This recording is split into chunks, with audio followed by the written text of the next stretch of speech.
तो आज हम बात करने वाले हैं क्लास 9th रेखाएं एवं कोण के बारे में, है ना। ये हमारा लेक्चर नंबर 3 होगा, जिसमें हम बात करेंगे इंट्रोडक्शन के बारे में। इसके पहले लेक्चर नंबर 1, लेक्चर नंबर 2 में हम जो है रेखा एवं कोण का इंट्रोडक्शन दे चुके हैं, ठीक है। तो कुछ बचा हुआ है, उसको हम कवर कर लेते हैं। सबसे पहले है संपूरक कोण और पूरक कोण, है ना। संपूरक कोण किसे कहते हैं और पूरक कोण किसे कहते हैं? पूरक कोण। पूरक कोण का मतलब हुआ कि जब हमारे पास दो कोण हैं, कौन कौन? ए कोण बी कोण, है ना। तो उसका योग यदि 90 आए, है ना, तो क्या कहलाएगा? एक दूसरे का पूरक कहलाएगा। ये कोण इसका पूरक कहलाएगा और इसका पूरक कोण ये कहलाएगा, ठीक है। समझा? चलो हम मान लेते हैं जैसे 50 डिग्री लिए, ठीक है। तो 50 डिग्री का पूरक कौन होगा? तो 50 डिग्री का पूरक बी होगा। क्यों? क्योंकि ये दोनों मिलाकर ही कितना आएंगे? 90 आएंगे, ठीक है। तो यहाँ पर तो बी का मान मालूम नहीं है, तो मालूम कैसे करेंगे? तो ये क्या है? अचर है, और ये क्या है? अचर है। तो दोनों एक तरफ होंगे, है कि नहीं? तो प्लस में जाएगा तो माइनस में, तो कोण बी का मान क्या आएगा? 90 माइनस 50। मतलब कहने का अर्थ है कि कोण बी बराबर क्या हो जाएगा? 40, है ना। क्या हो जाएगा? 40। अब यहां पर अगर देखा जाए तो कोण 40 का पूरक कौन है? तो कोण 50 है। कोण 50 है। क्यों? क्योंकि यहां हम 40 रखेंगे तो प्लस में उधर जाएगा माइनस में, तो 90 माइनस क्या हो जाएगा? 50। क्या आ जाएगा? 40 आ जाएगा, ठीक है। 90 माइनस 40 करेंगे तो 50 आ जाएगा। मतलब यहाँ पर रखेंगे हम 40, तो ठीक है, समझे कि नहीं? मतलब कहने का अर्थ है कि 50 का पूरक 40 और 40 का पूरक 50, मतलब दोनों मिल करके 90 पूरा कर रहा है। तो कहा जाता है कि जिन दो कोणों का योग, है ना, जिन दो कोणों का योग क्या हो? 90 डिग्री के बराबर हो। पूरक कोण, पूरक कोण का मतलब होता है जिन दो कोणों का योग, है ना, जिन दो कोणों का योग, कोणों का योग क्या हो? 90 डिग्री के बराबर हो। 90 डिग्री के बराबर हो, के बराबर हो, ठीक है। इसको खोल दो। कहता पूरक कोण जिन दो कोणों का योग 90 डिग्री के बराबर हो, उसे हम क्या कहते हैं? उसे पूरक कोण कहते हैं। उसे पूरक कोण कहते हैं, ठीक है। आराम से कहते हैं, ठीक है। चलो अब उसके बाद हम बात करेंगे संपूरक कोण की, है ना। किसके बारे में बात करेंगे? संपूरक कोण। संपूरक कोण क्या है इसके बारे में हम चर्चा करेंगे, ठीक है।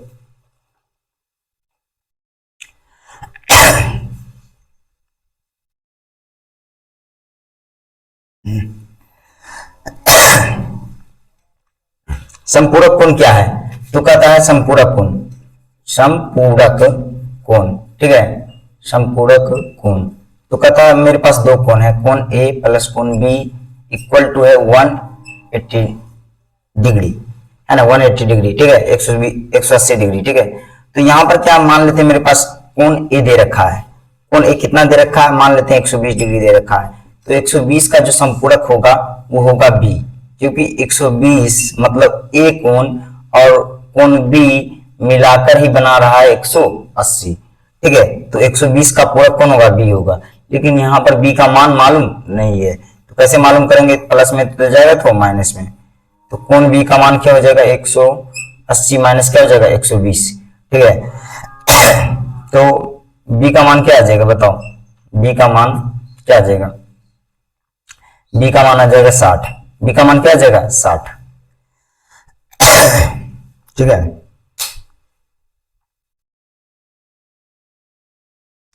कई बार क्वेश्चन आ जाते हैं कि ऐसे संपूरक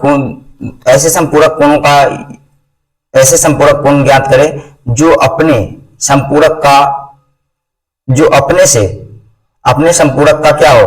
2 गुना हो, है ना। कितना गुना हो? 2 गुना हो। तो मान लेते हैं दो में संख्या, मान लो पहली संख्या क्या है? x है, और दूसरी संख्या क्या है? 2x है, इक्वल टू क्या हो जाएगा? 180 डिग्री, है ना। तो दोनों को जोड़ देंगे, कितना होगा? 3x इक्वल टू क्या हो जाएगा? कह रहा क्या? अपने का जो पूरक होगा वो अपने से क्या होगा? दुगना होगा। मतलब x का पूरक जो है x से क्या है? दुगना है। तो x का पूरक क्या होगा हमें मालूम नहीं, लेकिन ये मालूम है कि उससे दुगना है। तो x का पूरक होगा 2x, दुगना मतलब, है ना। तो दोनों को जोड़ देंगे तो कितना होगा? 3x, और गुना में तो जाएगा तो भागा में, तो 180 बटे कितना हो जाएगा बाबू 3, काट देंगे तो कितना होगा 60। मतलब 60 का अगर पूरक देखा जाए तो 120 आएगा। 60 का पूरक कितना आएगा बाबू 120। देखो 60 का पूरक 60 का संपूरक, सॉरी पूरक बार बार बोल देते हैं, 60 का संपूरक कितना आ रहा है 120 आ रहा है। क्या 60 का 2 गुना है 120? हाँ बिल्कुल भी है कि नहीं। तो यहाँ तो x का मान निकल गए, यहाँ पर हम 2x का मान निकालेंगे 2x, तो 2 इंटू एक्स का मान कितना था 60, तो इक्वल टू कितना आ जाएगा बाबू 120। तो इस तरह के प्रश्न बन सकते हैं, ठीक है, संपूरक के ऊपर।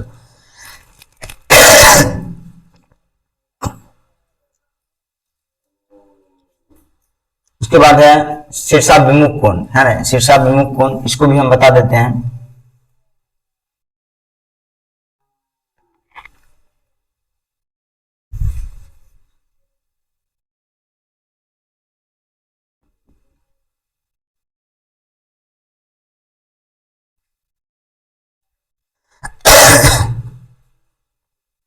शीर्षाभिमुख कोण, शीर्षाभिमुख विमुख कोण, ठीक है, शीर्षाभिमुख कोण, ठीक है, शीर्षाभिमुख कोण।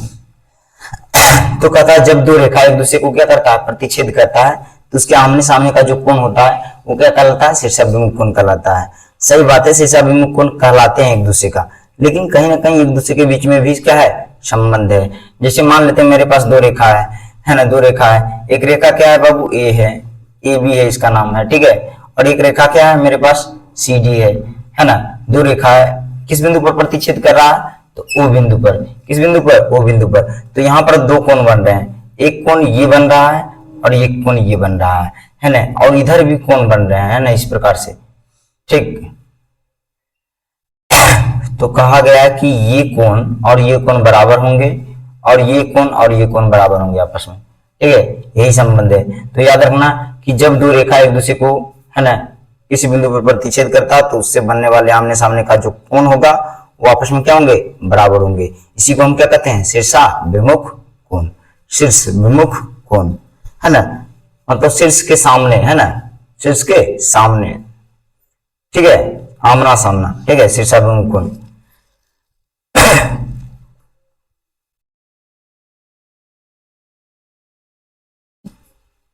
लिखना है दो रेखा एक दूसरे को जिस बिंदु पर, है ना, जिस बिंदु पर प्रतिच्छेद करते हैं उसके आमने सामने के कोण, है ना, उसके आमने सामने के कोण, है ना, आमने सामने के कोण आपस में बराबर होंगे, है ना, आपस में क्या होंगे, आपस में बराबर होंगे, है ना, बराबर होंगे, ठीक है, बराबर होंगे, ठीक है, आपस में क्या होंगे, बराबर होंगे, है ना। जैसे यहाँ पर क्या है, कौन कौन है बाबू, ए ओ डी इक्वल टू, इसके बराबर कौन होगा, तो ये होगा सी ओ बी, है ना, क्या हो जाएगा, सी ओ बी हो जाएगा, ठीक है, ये होगा समीकरण 1। और यहाँ पर क्या है, कोण ए ओ सी, है ना, इस कोण का नाम क्या हो जाएगा, ए ओ सी, है ना, इसको बीच में रखा जाता है ओ को हमेशा, क्या हो जाएगा, ए ओ सी किसके बराबर होगा, तो डी ओ बी के बराबर होगा। किसके बराबर होगा, डी ओ बी के बराबर होगा, है कि नहीं, डी ओ बी के बराबर होगा। चलो ठीक है, तो ये हो गया शीर्षाभिमुख कोण। उसके बाद आते हैं हम कोण समद्विभाजक के बारे में बात करेंगे, है ना, किसके बारे में, कोण समद्विभाजक के बारे में बात करेंगे, ठीक है।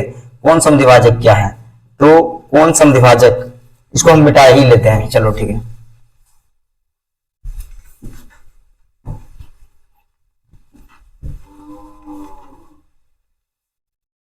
कोण समद्विभाजक है कि नहीं, कोण समद्विभाजक, है ना, इसको अगर टुकड़ा करके हम पढ़ें, कोण मतलब क्या हुआ, कोण, चलो ठीक है, हम एक कोण बना लेते हैं, है ना, सम मतलब क्या हुआ, बराबर, है ना, द्वि मतलब दो, है ना, भाजक मतलब बांटना, मतलब यहाँ पर हमारे पास कोई एक कोण है ए ओ बी है, ठीक है, और उसको कोई समद्विभाजित कर रहा है, कौन कर रहा है, तो इसका नाम है ओ, इसका नाम क्या है सी, है ना। तो यहाँ पर क्या है, हम लिखेंगे कि कोण, क्या लिखेंगे, लिखेंगे कोण ए ओ बी का समद्विभाजक, है ना, कौन है बाबू, समद्विभाजक, समद्विभाजक, समद्विभाजक कौन है? तो कौन है? तो OC है। कौन है? OC है। तो OC है, इसका मतलब हम कह सकते हैं सम मतलब बराबर, है ना। तो ये कोण आपस में क्या होंगे? बराबर होंगे। कौन कौन? तो AOC बराबर किसके बराबर होंगे? कोण COB, है ना। और अगर हम पूरे कोण का आधा कर दें, पूरे कोण का नाम क्या होगा? AOB, है ना। पूरे कोण का नाम क्या होगा? AOB, है ना। क्या हो जाएगा? AOB, है ना। AOB का यदि हम आधा कर दें तो ये किसके बराबर होगा? इसके बराबर भी होगा और इसके बराबर भी होगा। ठीक है, जैसे हम समझाते हैं कि मान लेते हैं टोटल जो है हमें दे रखा है, कितना डिग्री दे रखा है? 60 डिग्री दे रखा है। टोटल कितना डिग्री दे रखा है बाबू? 60 डिग्री दे रखा है। तो 60 का आधा करेंगे तो क्या आएगा? 30 आएगा। 60 का आधा करेंगे तो कितना आएगा? 30 आएगा। तो क्या 30 बराबर 60/2 होंगे? हाँ होंगे, बिल्कुल होंगे, है कि नहीं। चलो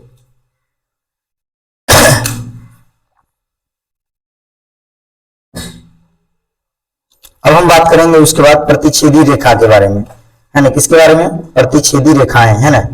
प्रतिच्छेदी रेखाएं, तो जब दो रेखा एक दूसरे को काटती है ना, तो उसका कोई उभयनिष्ठ बिंदु हो। जब दो रेखा के उभयनिष्ठ बिंदु क्या हो? एक हो। उभयनिष्ठ बिंदु क्या? एक हो।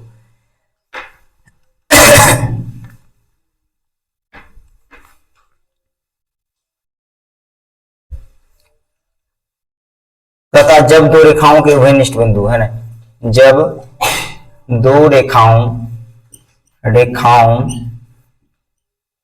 के उभयनिष्ठ बिंदु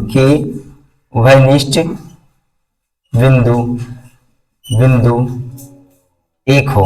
क्या हो बाबू? एक हो। उसे हम क्या कहेंगे? प्रतिच्छेदी रेखा। उसे प्रतिच्छेदी रेखा कहते हैं। क्या कहते हैं? प्रतिच्छेदी रेखा कहते हैं। ठीक है, जैसे हम मान लेते हैं कि मेरे पास एक रेखा ये है, AB है, ठीक है, और इधर से CD है। ठीक है, तो इस रेखा का जो बिंदु है, यहाँ पर एक बिंदु यहाँ दिख रहा। अगर हम इस इधर से चले तो ये बिंदु यहाँ आ रहा। मतलब क्या है कि ये जो बिंदु है इस रेखा में भी शामिल है और इस रेखा में भी शामिल है। क्या कहा जाता है? रेखा में क्या होते हैं? अनंत बिंदु होते हैं। कितने बिंदु होते हैं? अनंत। जैसे देख लो, एक रेखा का हम निर्माण करेंगे तो ऐसे खींचते जाएंगे तो पता नहीं हम कितना बिंदु देते जा रहे हैं ना, तो बन रहा। तो बीच में कोई ना कोई बिंदु आ रहा, और ये बिंदु ऐसा है कि इस रेखा में भी है और इस रेखा में भी है। तो इसको हम क्या कहेंगे? ओ बिंदु को हम क्या कहेंगे? उभयनिष्ठ बिंदु। क्या कहेंगे? उभयनिष्ठ बिंदु कहेंगे। क्या कहेंगे? उभयनिष्ठ बिंदु कहेंगे। ठीक है, उभयनिष्ठ बिंदु कहते हैं। ठीक, चलो क्या कहते हैं बाबू? उभयनिष्ठ बिंदु कहते हैं। चलो अब उसके बाद हम बात करते हैं समांतर रेखा के बारे में। किसके बारे में? समांतर रेखा के बारे में।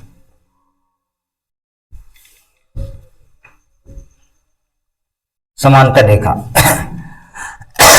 तो देखो, समांतर रेखा किसे कहते हैं? तो जिसका एक भी उभयनिष्ठ बिंदु ना हो, मतलब वो दोनों का भी एक दूसरे को कभी भी प्रतिच्छेद ना करे और उसके बीच की दूरी जो है हमेशा बराबर रहे।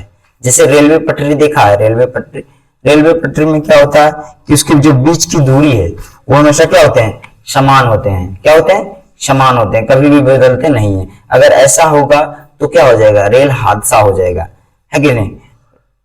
पटरी पर से जो है ट्रेन उतर जाएंगे, है कि नहीं, अगर ऐसा हुआ तो, है ना। तो कहता है कि समांतर रेखा है, समांतर रेखाएं, या तो हम इसको क्या कर सकते हैं? अप्रतिच्छेदी रेखा। अप्रतिच्छेदी मतलब एक दूसरे को क्या है? कभी भी प्रतिच्छेद नहीं कर रही है। अप्रतिच्छेदी रेखा, अप्रतिच्छेदी रेखाएं, है ना, अप्रतिच्छेदी रेखाएं। ठीक है, अप्रतिच्छेदी रेखाएं।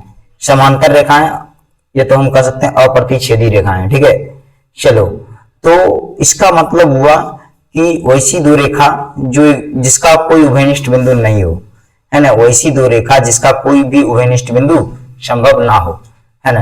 पहले लिखेंगे वैसी दो रेखाएं, वैसी दो रेखाएं। कितनी रेखाएं बाबू? दो रेखाएं जिसका उभयनिष्ठ बिंदु है ना, बिंदु संभव ना हो, उभयनिष्ठ बिंदु संभव ना हो, संभव ना हो। इसका कहने का अर्थ क्या है, ये कहना क्या चाह रहा है, वैसी दो रेखा जिसका उभयनिष्ठ बिंदु ना हो, इसका मतलब ये कहना चाह रहा कि ये कभी भी एक दूसरे को प्रतिच्छेद ना करे, है ना। वही हुआ, जैसे देखो हम दो रेखा बना दिए, एक यहाँ बना दिए, तो इसका उभयनिष्ठ बिंदु है नहीं है ना। एक ऐसे बना है, एक ऐसे, है ना। एक क्या कुछ इस प्रकार से हम बना दिए, ठीक है, एक ऐसे एक ऐसे, तो दोनों रेखा के बीच में है कोई उभयनिष्ठ बिंदु नहीं है। लेकिन इसकी और भी शर्तें हैं, कहता है कि वैसी दो रेखाएं जिसका उभयनिष्ठ बिंदु संभव ना हो तथा दोनों के बीच की दूरी, है ना, दोनों के बीच की दूरी, है ना, दोनों के बीच की दूरी क्या हो, समान हो, दोनों के बीच की दूरी हमेशा समान हो। दूरी क्या हो बाबू, हमेशा समान हो, क्या हो, समान हो। उसे हम क्या कहेंगे, उसे समांतर रेखाएं कहते हैं। क्या कहते हैं, समांतर रेखाएं कहते हैं, ठीक है। चलो जैसे हम मान लिए दो रेखा बना दिए, ठीक है। अब दो रेखा बनाने के बाद क्या, इसके बीच की दूरी यहाँ जो है 5 सेंटीमीटर है, तो यहाँ भी 5 सेंटीमीटर होगा, यहाँ भी 5 सेंटीमीटर होगा, यहाँ भी 5 सेंटीमीटर होगा, यहाँ भी 5 सेंटीमीटर होगा, ठीक है। और क्या होगा, यहाँ भी 5 सेंटीमीटर होंगे, है ना, यहाँ भी 5 सेंटीमीटर होंगे, ठीक है। यहाँ भी 5 सेंटीमीटर होंगे, यहाँ भी 5 सेंटीमीटर होंगे, यहाँ भी 5 सेंटीमीटर होंगे, है ना। तो सभी जगह क्या होगा, 5 सेंटीमीटर। मतलब कहने का अर्थ है जैसे रेलवे पटरी होता है ठीक उसी प्रकार से होंगे, ठीक। चलो इसका नाम दे देते बाबू ए बी और सी डी। देखो हमें लिखना है कि ए बी और सी डी यहाँ पर समांतर है, तो कुछ इस प्रकार से लिख सकते हैं, क्या लिख सकते हैं, चूंकि ए बी समांतर, ये क्या है, समांतर का संकेत है, सिंबल है, ठीक।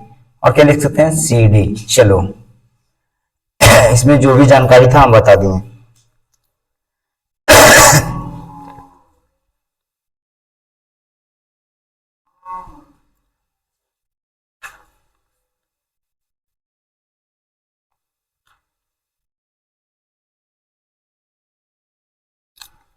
उसके बाद हम बात करेंगे आसन कोण की, है ना।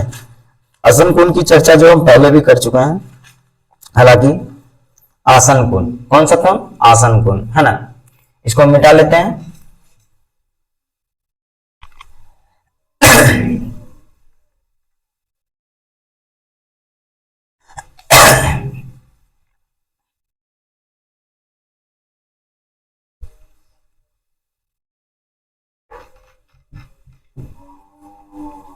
आसन कोण किसे कहते हैं, है ना। आसन कोण, कौन सा कोण, आसन कोण, है ना, आसन कोण, है ना। आसन कोण तो कहता है जिन दो कोणों का उभयनिष्ठ बिंदु क्या हो, एक हो। जैसे हमारे पास है दो कोण है, ठीक है, कुछ इस प्रकार से हैं, तो इस जो कोण है, ये वाला जो कोण है, इसका बिंदु कौन है, ये है, वो है। और यहाँ पर जो कोण बन रहे हैं, यहाँ पर जो कोण बन रहे हैं, यहाँ पर जो कोण बन रहे हैं, इसका उभयनिष्ठ बिंदु कौन है, ये है ना। तो कहता है जिन दो कोणों का, है ना, जिन दो कोणों का उभयनिष्ठ बिंदु एक हो, क्या हो, उभयनिष्ठ बिंदु क्या हो, एक हो, वह दो कोण एक दूसरे का, है ना, वह दो कोण एक दूसरे का क्या कहलाएंगे, आसन्न कोण कहलाएंगे। क्या कहलाएंगे, आसन्न कोण कहलाएंगे, ठीक है।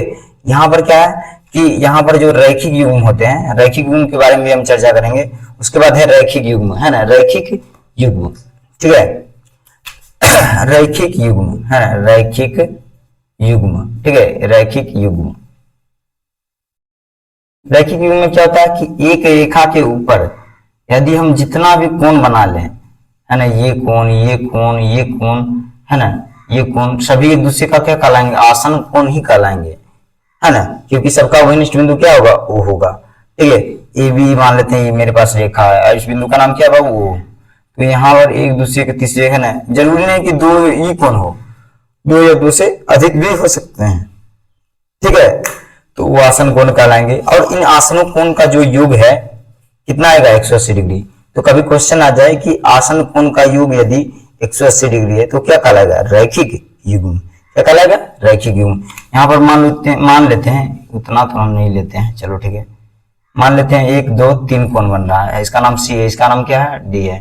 तो यहाँ पर क्या है कि ए ओ सी मतलब ये कोण है ना, या तो सी ओ डी है ना, सी ओ डी, या तो डी ओ बी है ना, डी ओ बी, मतलब इसके बीच में जितना भी कोण बनेगा सबका योग कितना आएगा, 180 डिग्री के बराबर होगा। कितना डिग्री के बराबर होगा, 180 डिग्री के बराबर होगा, ठीक है। चलो